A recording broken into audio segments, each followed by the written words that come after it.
হ্যাঁ, আপনি হয়তো ভাবছেন যে কুকুরে কখনো ভিডিও হয় নাকি? হ্যাঁ, এই ভিডিওর মাধ্যমে আমি একটা জিনিস আ আপনার বুঝতে পারতেছি যে দেখেন শত্রুকে মোকাবেলা করতে হলে প্রিপারেশন নিতে হয় এককভাবে না, যৌথভাবে। দেখেন প্রিপারেশন নিচ্ছে একজন আর আরেকজন টার্গেট করছে।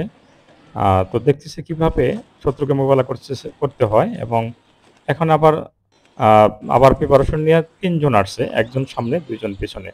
কারণ এমনভাবে অ্যাটাক করবে তাদের অ্যা চেষ্টা করতেছে যে সুন্দরভাবে যাতে কার্যক্রম পরিচালনা করা যায়। আর এটা দেখেন এই ছবিটা দেখা যাচ্ছে যে ৩ জন একসাথে বসে পরামর্শ করছে। ওদের ভাষা আমরা বুঝি না। ওরা মনে হয় ৩ জন ৩ দিক দিয়ে হয়ে বসে পরামর্শ করছে। তো তারপর একজন চলে গেছে আর ২ জন ২ দিক হয়ে বসে রইছে যাতে ওদেরকে অ্যাটাক করতে না পারে। তো এটি এখান থেকে শিক্ষা গ্রহণ করা যায় যে শত্রুকে মোকাবেলা করতে একক নয়, যৌথ পরিকল্পনা দরকার।